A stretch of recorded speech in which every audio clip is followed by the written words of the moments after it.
예, 안녕하십니까. 예, 오늘은 그 박대복입니다. 박대복. 23번째 괴와 24번째 괴입니다. 박대복. 박은 이제 박탈당하다, 박탈하다 할 때 박이죠.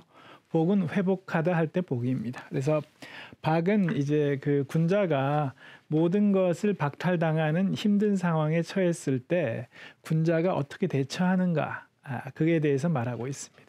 복은 이제 그 광명이 회복될 때, 광명을 회복하려고 하는 군자는 어떤 자세로 그 광명의 회복을 준비하는가, 그것에 대해 말하고 있습니다. 23번째와 24번째 괴인데요. 예. 이 박과 복은 이 12벽괴, 예전에 한번 보여드린 적이 있는데, 그 12개의 그 괴를 이 달, 매 12개월에 맞춰서 이제 배치하면 이렇게 되는 것입니다. 그래서 박괴가 음력 9월, 양력으로는 10월이죠. 음력 9월, 곤괴가 10월, 복괴가 11월에 해당됩니다. 그래서 복괴는 11월이 음력 11월입니다. 그래서 양력으로는 12월이고 동짓날이 여기 속해 있습니다. 그래서 맨 밑에 이제 양괴가 하나 회복되는 것. 왜냐면 동짓날이 1년 중에 밤이 가장 긴 날인데, 그 밤이 가장 길다는 것은 동시에 동지가 지나면 양기운이 회복되기 시작합니다. 점점점 낮이 길어지기 시작하는 것이죠. 그래서 고대에는 이 동짓날을 아주 중시해서 동짓날 그 양기운의 회복을 기리는 축제를 행하고 그렇게 했던 것입니다. 그래서 이제 복이 11월, 양력으로는 12월에 해당합니다. 그래서 이처럼 박이라는 것은 마지막으로 남은 양기운 하나가 박탈될 그 상황인 것이죠. 그래서 이제 그 박탈되는 위기 상황, 그리고 이 곤을 거쳐 양기운이 다시 부활하는, 양기운이 회복되는 상황, 그것이 복입니다. 그래서 이 12벽괴를 염두에 두시면 좋고, 또 하나는 이 박괴는 관괴 다음에 옵니다. 저희가 관괴는 얼마 전에 살펴봤죠. 그 관괴는 양기운이 둘이 남아 있습니다. 양기운이 둘이 남아 있어서 역시 2개밖에 안 되기 때문에 군자가 그 위기 상황을 관망하는 괴, 관조하는 괴가 관괴였죠. 관괴에서 군자는 그 위기를 돌파하기 위해서 그 차분한 관조 끝에 자기의 살 길을 보아내고, 그 다음에는 자기를 넘어 주변 여러 사람의 살 길을 보아내는 그런 과정이었습니다. 그런 관계를 넘어 이제 하나만 남은 박의 상황은 정말 일대 위기 상황이죠. 이런 일대 위기 상황에 처했을 때 군자가 어떻게 처신하는가, 군자의 처신을 말하는 것이 박괴입니다. 이 박괴는 이 그림, 이 글자가 좀 작아서 안 보이실지 모르겠는데, 그 신영복 선생님이 그리신 그 그림입니다. 석과불식, 이 신영복 선생님 글씨고요.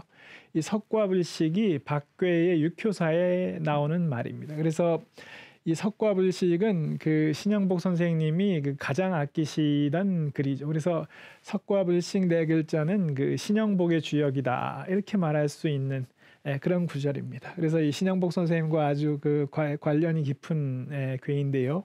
신영복 선생님이 박괴에 대해서 뭐라고 하셨냐면, 박괴는 늦가을에 잎이 모두 져버린 감나무 끝에 빨간 감 한 개가 남아있는 그림으로 표현할 수 있습니다. 요거죠, 요거. 그래서 이 그림에서 가장 먼저 주목해야 하는 것은 모든 잎사귀를 떨어버리고 있는 나목입니다. 그래서 늦가을에 요 밑에 지금 잘 안 보이실지 모르겠는데, 이게 이제 감나무 이파리들이 다 낙엽으로 떨어져 버린 것입니다. 그래서 감나무가 앙상하게 자기 그 가지만 남아 있는 것이죠. 근데 이제 맨 끝에 감 하나가 남아 있습니다. 이게 바로 석과입니다. 석과라는 거는 씨과실입니다. 씨과실. 이 감나무의 감을 다 따먹더라도 마지막 씨과실 하나는 남겨놓는 것이죠. 왜냐하면 그 씨앗을 땅에 심어 새로운 감나무를 그 싹을 틔워내기 위해서 마지막까지 남겨놓는 것이 바로 씨과실입니다. 그래서 이러한 그 박괴의 상, 신영복 선생님께서는 이 박괴인데요. 좀 닮았죠. 왜냐하면 쭉 음이다가 마지막에 남아있는 양기운 하나, 이거를 이 신영복 선생님은 이 씨과실 하나가 남아있는 모습으로 여기서 박괴의 상을 읽어내신 것입니다. 그래서 이렇고요. 그 다음에 이 석과불식, 이게 6단계에 나오는 말 미리 써봤는데, 석과불식은 시과실은 먹지 않는다는 것이죠. 시과실은. 예. 쉽게 말하면 여기 있는데, 농부는 굶어 죽어도 그 종자를 베고 죽는다는 말이 있습니다. 왜냐하면 농부가 그 종자를 먹어버리면 더 이상 농부가 아니지요. 예. 그 때문에 이 농부는 굶어 죽더라도 그 이듬해 봄에 자기가 씨 뿌리려고 하는 그 종자를 먹지 않고 베고 죽는다는 말이 있는 것입니다. 군자도 비슷하죠. 군자는 뭐냐면 군자도 굶어 죽어도 이 석과 시거실은 먹지 않고 남기는 것입니다. 그런 이미지가 바로 이 그림인 것이죠. 군자는 굶어 죽더라도 시과실을 남기고 농부가 종자를 베고 죽듯이 그렇게 죽는다는 것이죠. 그래서 이 시과실은 뭐냐 하면 군자가 평생을 걸쳐 추구했던 군자가 품은 그 가치와 이상입니다. 군자가 품었던 이상과 가치. 그게 바로 주역에 끊임없이 나오는 군자의 유유왕이죠. 유유왕. 군자는 가고자 하는 바가 있다는 것입니다. 그 가고자 하는 바의 뜻을 품고 있는 사람이 군자지요. 그러니까 이 군자는 이런 이 늦가을 이파리들이 다 떨어져 버리는 이 엄혹한 시기가 닥쳤을 때 자기가 평생에 걸쳐 추구했던 가고자 하는 바, 자기가 품었던 이상과 가치, 그거 하나만은 포기하지 않는다는 것입니다. 모든 것을 포기하고 내려놓을지라도 그거 하나만은 포기하지 않는다.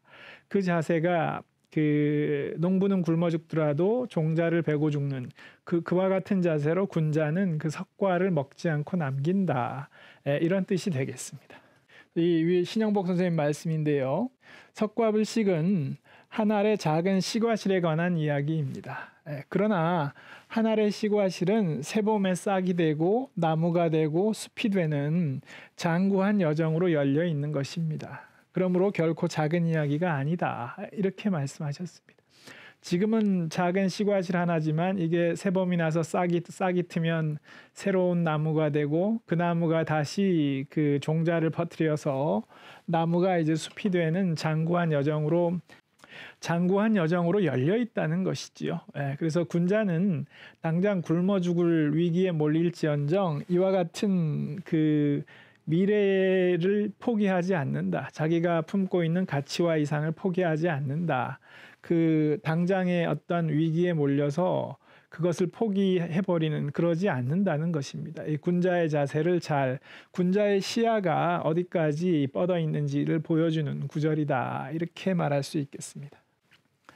이 그림은 뭐냐면 그 박괴에는 이 상이 비유로 등장합니다. 그래서 이제 이 상의 이미지를 미리 넣어 놓으시는 게 이해하실 수 있기 때문에 상을 올려봤는데요. 이 상은 그 고구려 고분벽화에 보면 그 고구려의 그 귀족들이 이 상 위에 앉아 있는 모습을 볼 수 있습니다. 그래서 우리나라는 고려 시대까지는 그 이 관료들은 그러니까 고려 시대까지는 사대부들은 모두 맨바닥에 앉는 게 아니라 상에 앉습니다. 그래서 고려 시대까지는 이와 같은 상이 우리나라에 널리 쓰였는데요.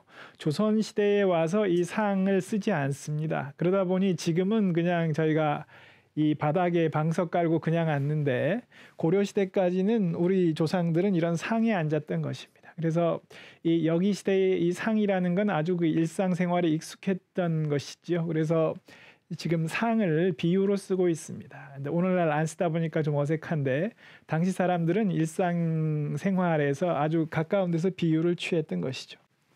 여기 이 부분이 발입니다.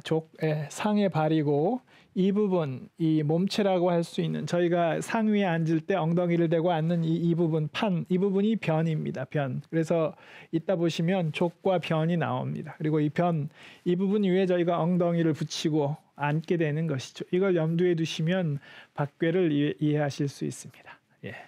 그럼 박괴 한번 내용을 보실까요? 보시면 1단계 처음에 음이온이 상을 박탈하는데 발로써 하는 상이다. 이렇게 말하고 있습니다. 여기 족자 나오죠. 족. 아까 말씀드렸던 족.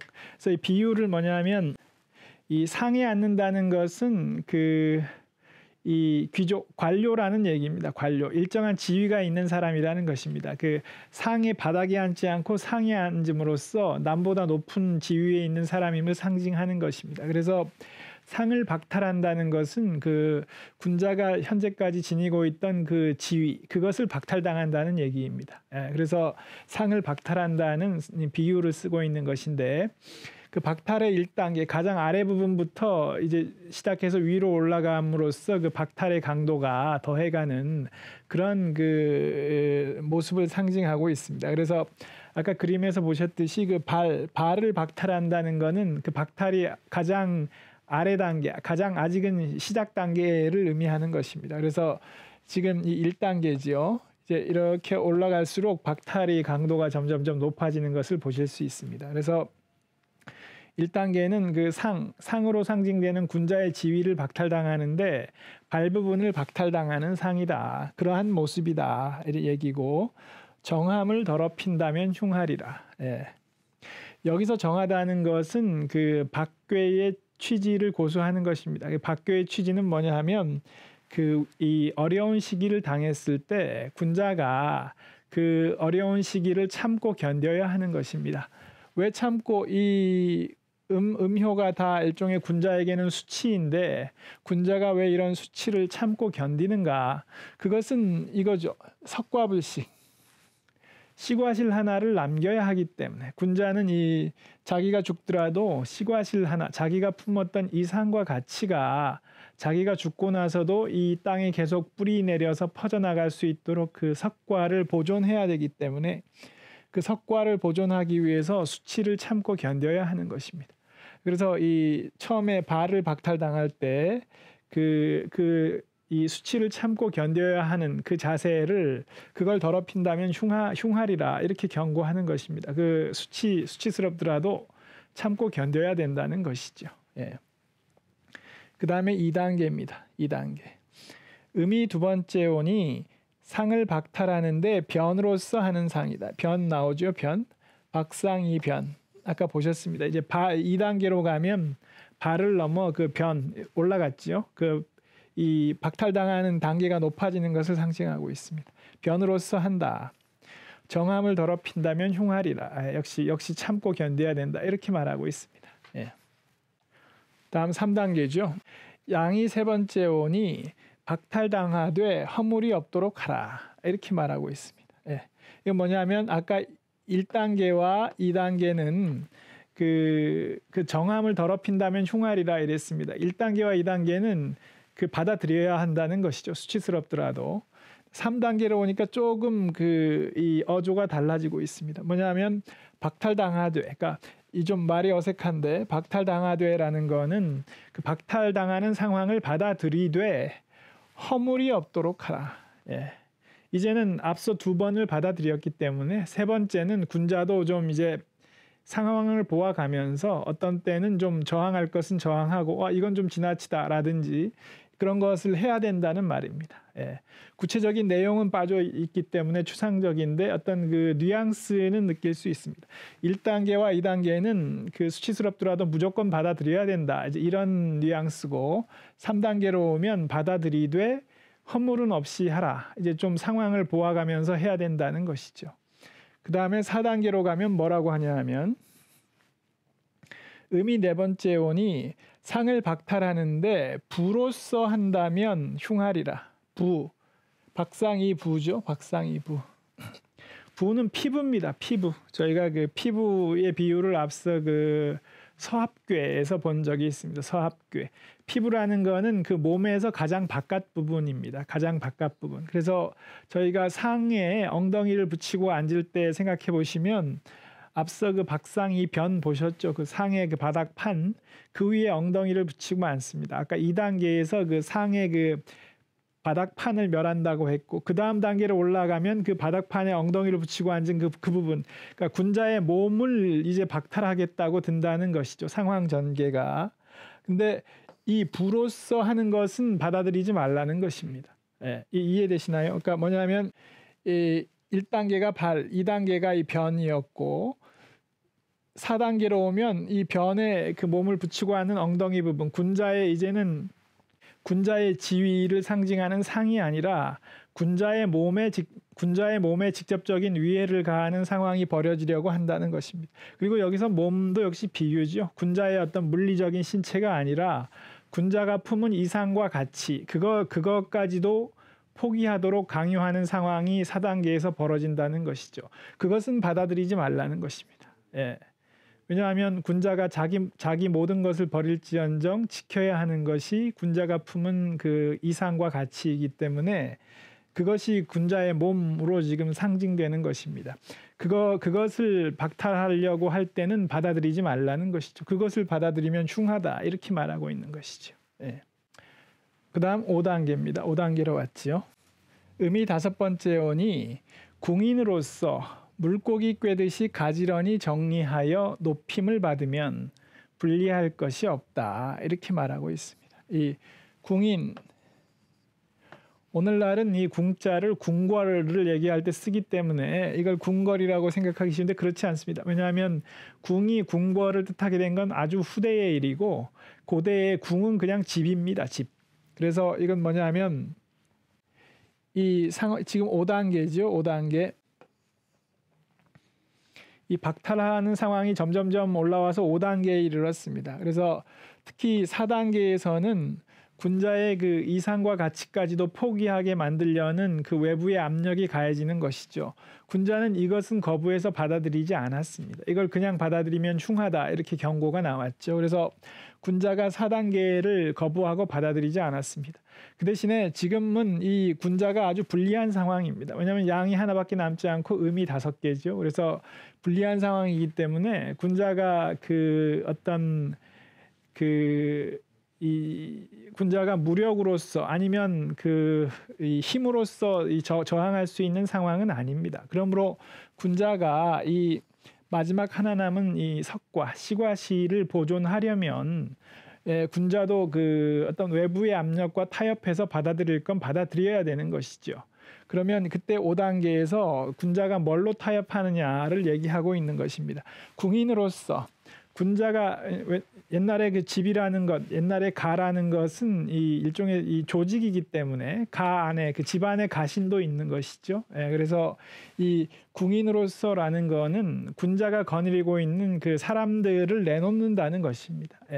외부에서 군자 보고 군자의 모든 것을 박탈하려고 들 때 이 마지막으로 포기할 수 없는 가치와 이상 이걸 지키기 위해서 군자가 거느리고 있던 궁인들까지도 포기한다는 얘기입니다. 물론 이것은 비유죠, 비유.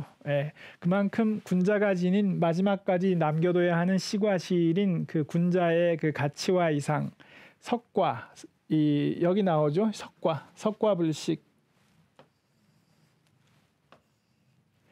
이 석과를 보존하기 위해서 다른 모든 군자가 가지고 있던 모든 것을 내려놓는다는 말, 그 비유로서 이제 궁인을 말하고 있습니다. 그렇게 해서 모든 것을 내려놓음으로써 높임을 받으면 불리할 것이 없다 이렇게 말하고 있습니다. 군자가 이 모든 그 자신이 지닌 모든 것을 포기했기 때문에 그 결과 석과는 보존할 수 있다는 것이죠. 그렇게 하면 이 상황에서는 불리할 것이 없는 정도로 군자의 처신이 완성이 된다 이렇게 말하고 있습니다. 그래서 이제 6단계죠. 6단계가 절정의 단계입니다. 석과불식이 드디어 나오는데요. 보시면 극상의 자리에 양이 오니 시과시를 먹지 않는 상이어서 군자는 수레를 얻으리라. 소인은 농막집도 박탈당하리라. 이렇게 말하고 있습니다.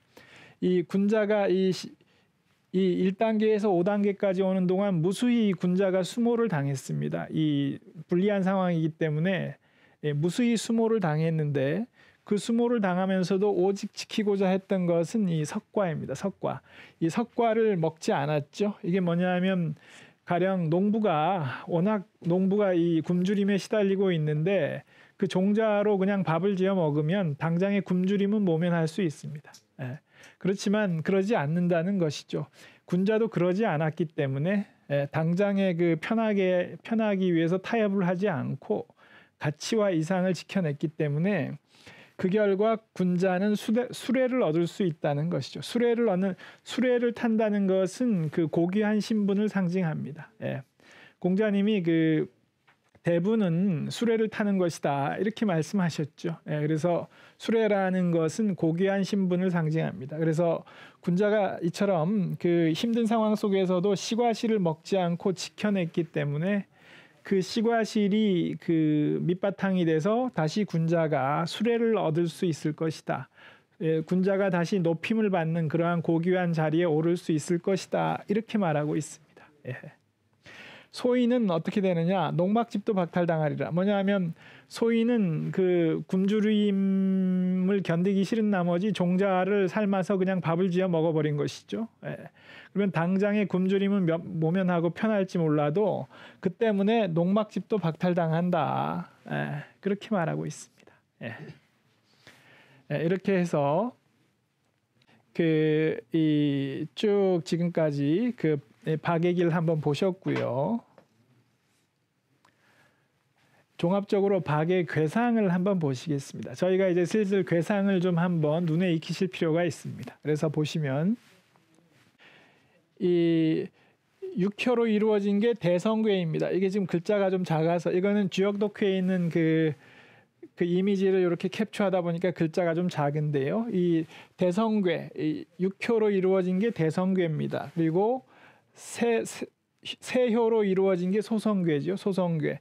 이 소성괴는 8괴이기도 합니다. 8괴. 그래서 이 밑에 있는 세 개는 소성괴 곤이죠. 곤. 소성괴 곤은 순명을 상징합니다. 순명하는 것. 그 다음에 요 위가 소성괴 간입니다. 간. 소성괴 간은 뭐냐 하면 이게 물상으로는 산입니다. 산. 그래서 산처럼 굳게 버티어서 흔들리지 않는 것. 그것이 간입니다. 간. 그러면 뭐냐 하면 그 전반부에서는 순명하고 후반부에서는 산처럼 버티어서서 흔들리지 않는 것. 두 부분으로 이루어진 게 그 박이라는 것입니다. 보시면 전반부 이 첫 3단계에는 순명하고 마지막 후반부 3단계는 산처럼 버티어서서 흔들리지 않는 것. 이 두 개를 합치면 박이 된다는 것입니다. 박. 이 박은 뭐냐 하면 모든 것을 박탈당하는 이 힘든 순간, 위기의 순간에 군자가 어떻게 대처해야 하는가를 말하고 있죠. 그러면 군자가 어떻게 대처해야 되는가, 그것을 8괴의 괴상으로서도 우리가 살펴볼 수 있다는 것입니다. 군자가 모든 것을 박탈당할 때 어떻게 대처해야 되는가. 처음 3단계는 순명으로 대처하고 후반부 3단계는 산처럼 버티고 서서 굳게 버티고 서서 흔들리지 않음으로써 대처해야 한다는 것입니다. 예. 이해되시나요? 이게 괴상을 읽는 법입니다. 예. 오늘은 이제 이 정도 하고 그동안은 이제 제가 이 괴상을 자주 소개 안 드렸습니다만 앞으로는 이제 자주자주 좀 소개 드리려고 합니다. 그래서 지금부터는 주역의 괴상을 읽는 법도 한번 같이 살펴보시면 좋습니다. 예. 그래서 오늘은 이렇게 한번 살펴봤고요. 오늘 이 방송이 이제 실제로 방송되기까지는 시차가 좀 걸리는 것으로 알고 있습니다. 그런데 이제 오늘 방송을 찍고 있는 오늘은 이제 12월 말입니다. 그래서 연말을 맞아서 지난 1년을 돌아보게 되는데요. 지난 1년을 돌아보면 코로나라는 한마디로 상징될 수 있을 것 같습니다. 그래서 모두가 힘든 시기이지요. 그런데 오늘 이 박괴가 이 코로나를 맞이한 1년을 상징하는 것 같습니다. 아주 절체절명의 힘든 시기죠. 근데 이때 박괴가 말하는 건 무엇인가? 석과불식이죠. 석과불식. 힘든 상황에서 우리가 수모를 겪어야 되는 이 힘든 상황에서도 우리가 석과 하나를 남길 수만 있다면, 그렇다면 군자가 다시 수레를 얻을 수 있을 것이다. 수레를 타는 고귀한 신분을 회복할 수 있을 것이다. 이렇게 말하고 있습니다. 그래서 지난 한 해 힘들었지만 우리가 이런 석과불식의 자세를 좀 염두에 두고 연말을 한번 맞이하시면 어떨까 합니다. 오늘 이렇게 해서 박괴에 대해서 말씀드렸습니다. 감사합니다.